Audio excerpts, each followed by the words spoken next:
देश में one nation one education board, one nation one syllabus, one nation one curriculum लागू करने की मांग वाली पीआईएल पे कोर्ट में सुनवाई हुई है। हमने ये मांग किया है कि राइट टू एजुकेशन एक्ट को बदल के राइट टू इक्वल एजुकेशन बनाया जाए और पूरे देश में सिलेबस कॉमन किया जाए। बंगाल वाला बंगाली में पढ़े, गुजरात वाला गुजराती में पढ़े, महाराष्ट्र वाला मराठी में पढ़े, तमिलनाडु वाला अपनी तमिल में पढ़े, लेकिन सिलेबस और करिकुलम एक समान होना चाहिए। फिजिक्स का, केमिस्ट्री का, मैथ का, जूलॉजी का, बॉटनी का, इंग्लिश का, हिंदी का, संस्कृत का, ये सारे सिलेबस कॉमन होने चाहिए पूरे देश में। और वो इसलिए जरूरी है क्योंकि सारे के सारे कॉम्पिटिटिव जो एग्जाम हो रहे हैं उनका पेपर एक हो रहा है। इंजीनियरिंग का एक ही एग्जाम होता है पूरे देश के लिए, मेडिकल का एक ही एंट्रेंस एग्जामिनेशन होता है पूरे देश के लिए, एनडीए का एक ही एग्जाम होता है पूरे देश के लिए। इसी तरीके से आईएएस का जो पेपर होता है वो सबके लिए कॉमन होता है, पीसीएस का पेपर सबके लिए कॉमन होता है, बैंक का पेपर सबके लिए कॉमन होता है, रेलवे का पेपर सबके लिए कॉमन होता है।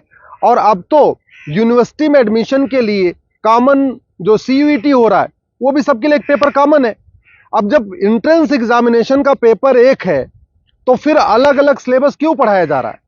सीबीएसई कुछ अलग पढ़ा रहा है, आईसीएसई कुछ अलग पढ़ा रहा है, यूपी बोर्ड अलग पढ़ा रहा है, बिहार बोर्ड अलग पढ़ा रहा है, बंगाल बोर्ड अलग पढ़ा रहा है। और सारी पढ़ाई करने के बाद जब बच्चा जाएगा एग्जाम देने, उसके लिए सबके लिए एक पेपर होगा। अगर पेपर सीबीएसई के पैटर्न पे सेट होता है तो बाकी स्टेट बोर्ड वालों को इक्वल अपॉर्चुनिटी नहीं मिलती। अगर जो एंट्रेंस एग्जामिनेशन का पेपर है इंजीनियरिंग का, मेडिकल का, एनडीए का, बैंक का, रेलवे का, अगर वो आईसीएसई बोर्ड के पैटर्न पे होता है तो सीबीएसई बोर्ड वालों को और बाकी स्टेट बोर्ड वालों को फिर इक्वल अपॉर्चुनिटी नहीं मिलती। राइट टू एजुकेशन हमारा फंडामेंटल राइट है, इसलिए हमने कोर्ट से ये कहा है कि आप केंद्र सरकार को निर्देश दीजिए, एनसीईआरटी को कहिए एक कॉमन सिलेबस, कॉमन करिकुलम तैयार करे। आज की डेट में जो नवोदय स्कूल है वो पूरे देश में उसका सिलेबस कॉमन है, जो आपका केंद्रीय विद्यालय है उसका सिलेबस भी कॉमन है। और अगर आप बाहर देखिए, अमेरिका में यूनिफॉर्म एजुकेशन है, चाइना में यूनिफॉर्म एजुकेशन है, फ्रांस में यूनिफॉर्म एजुकेशन है, जापान में यूनिफॉर्म एजुकेशन है, सिंगापुर में यूनिफॉर्म एजुकेशन है, रसिया में यूनिफॉर्म एजुकेशन है, दुनिया के कई देशों में यूनिफॉर्म एजुकेशन होता है, यानी सिलेबस करिकुलम सबका कॉमन होता है। हमारे देश में सिलेबस अलग अलग चल रहे हैं, करिकुलम अलग अलग चल रहे हैं। इसके कारण बच्चा कितना भी अच्छा हो पढ़ने में, बिना कोचिंग के वो इंजीनियरिंग क्वालिफाई नहीं कर पाता। क्योंकि वो यूपी बोर्ड का बच्चा कितना भी अच्छा हो एक्सपर्ट पढ़ने में, लेकिन पेपर जो सेट हुआ वो तो सीबीएसई के पैटर्न पे हुआ, तो फिर वो क्वालिफाई नहीं कर पाता। अल्टीमेटली उसको कोचिंग करना पड़ता है। और मैंने ये भी कोर्ट को कहा है कि ये कोचिंग माफियाओं के दबाव में ही वन नेशन वन एजुकेशन लागू नहीं हो रहा है। कोचिंग माफिया इतने पावरफुल है, इनका लगभग 5 लाख करोड़ रुपए का कोचिंग का बिजनेस है हर साल का। अगर वन नेशन वन सिलेबस हो जाएगा, कॉमन सिलेबस, कॉमन करिकुलम हो जाएगा और जो पढ़ाया जाएगा यही पूछा जाएगा, तो लोग कोचिंग नहीं करेंगे। जो मेहनती बच्चे होंगे वो अपनी पढ़ाई करेंगे और उसके बाद एंट्रेंस क्वालिफाई कर लेंगे। लेकिन ये कोचिंग माफियाओं ने ऐसा सिस्टम बना दिया है कि पहली बात तो वन नेशन वन सिलेबस नहीं होने दे रहे, वन नेशन वन एजुकेशन नहीं होने दे रहे, और दूसरा जो 10वीं 12वीं में पढ़ाया जाता है वो एंट्रेंस एग्जाम में पूछा नहीं जाता, जो एग्जाम में पूछा जाता है वो 10वीं 12वीं में पढ़ाया नहीं जाता। इसका मेन ये कारण है कि कोचिंग माफियाओं ने पूरे हमारे एजुकेशन सिस्टम को हाईजैक किया हुआ है। और दूसरी बात ये भी है, जो बुक माफिया हैं, पब्लिशर हैं, ये नहीं चाहते कॉमन सिलेबस कॉमन करिकुलम हो। क्योंकि अगर कॉमन सिलेबस कॉमन करिकुलम हो जाएगा और सिलेबस कांस्टेंट रहेगा, 2 साल 3 साल 4 साल तक वही रहेगा, तो फिर जो पब्लिशर है इनकी किताब कोई नहीं खरीदेगा, लोग एनसीईआरटी किताब खरीद लेंगे।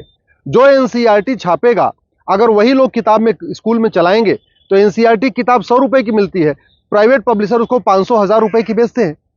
तो बुक माफिया नहीं चाहते कि कॉमन सिलेबस कॉमन करिकुलम हो, एनसीईआरटी किताब हर जगह लागू हो। कोचिंग माफिया नहीं चाहते यूनिफॉर्म सिलेबस हो, यूनिफॉर्म करिकुलम हो, वन नेशन वन सिलेबस हो। और स्कूल माफिया नहीं चाहते कि one nation one education board हो। सीबीएसई बोर्ड वाले चाहते हैं कि उनका सीबीएसई बोर्ड अलग से चलता रहे, जिससे उनकी दुकान चलती रहे। आईसीएसई बोर्ड वाले चाहते हैं कि उनकी दुकान अलग से चलती रहे। तो इसलिए ना सीबीएसई बोर्ड वाले चाहते हैं one nation one syllabus, one nation one education board हो, ना आईसीएसई बोर्ड वाले चाहते हैं। और इसका नतीजा ये हो रहा है कि आम जनता, आम बच्चा पिस रहा है इस पूरे माफिया राज में। इसलिए मैं कोर्ट से निवेदन किया है। कोर्ट ने केंद्र सरकार के शिक्षा मंत्रालय को और कानून मंत्रालय को 4 हफ्ते के अंदर जवाब दाखिल करने के लिए कहा है। एनसीईआरटी, सीबीएसई बोर्ड और आईसीएसई बोर्ड को बोला है 4 हफ्ते के अंदर जवाब दाखिल करिए। दिल्ली सरकार को भी बोला है कि आप भी अपना स्टैंड क्लियर करिए, आप क्या चाहते हैं, आप one nation one syllabus, one nation one curriculum चाहते हैं या नहीं चाहते, आप one nation one education board चाहते नहीं चाहते। और 4 हफ्ते के बाद जवाब आ जाएगा, फिर 11 दिसंबर को इसकी अगली सुनवाई होगी। मैं आप लोगों से निवेदन करता हूं, इस वीडियो को जन जन पहुंचाइए, इस वीडियो को घर घर पहुंचाइए। कॉमन सिलेबस होगा, कॉमन करिकुलम होगा तो सबको इक्वल अपॉर्चुनिटी मिलेगी। यूनिफॉर्म एजुकेशन से सबसे बड़ा फायदा होगा, जातिवाद खत्म होगा, क्लासेस खत्म होगी, भाषावाद खत्म होगा, क्षेत्रवाद भी खत्म होगा और जिहाद और मजहबी उन्माद भी खत्म होगा। यूनिफॉर्म सिलेबस होगा, मंत्री और संतरी के बच्चे की एक किताब होगी। यूनिफॉर्म सिलेबस का मतलब ये हुआ कि शिक्षक का बेटा और शिक्षा मंत्री का बेटा एक ही किताब पढ़ेगा। यूनिफॉर्म सिलेबस का मतलब क्लर्क का बेटा और कमिश्नर का बेटे की किताब एक होगी। यूनिफॉर्म सिलेबस का मतलब मजदूर के बेटे की किताब और मालिक के बेटे की किताब एक होगी। यूनिफॉर्म सिलेबस से वास्तव में भारत में समाजवाद आएगा। समान शिक्षा से ही भारत में शांति आएगी, समाज शिक्षा से ही भारत में समृद्धि आएगी, समान शिक्षा से ही वास्तव में भारत में समरसता आएगी। इसलिए मैं आपसे निवेदन करता हूं, समान शिक्षा की मांग करिए। समान नागरिक संहिता से 100 गुना ज्यादा जरूरी है समान शिक्षा। ये जो देश में आप देख रहे हैं ना, आतंकवादियों के समर्थन में रैली निकलती है, जिहादियों के पक्ष में लोग खड़े हो जाते हैं, युद्ध हो रहा है इजराइल में और रैली निकल रही है आतंकवादियों के समर्थन में भारत में। ये क्यों? क्योंकि यहाँ मैकाले शिक्षा चल रहा है, मदरसा शिक्षा चल रहा है और मिशनरी शिक्षा चल रहा है। ये मैकाले शिक्षा खत्म होनी चाहिए, मिशनरी शिक्षा खत्म होनी चाहिए, मदरसा शिक्षा खत्म होनी चाहिए, सीबीएसई आईसीएसई बोर्ड खत्म होना चाहिए।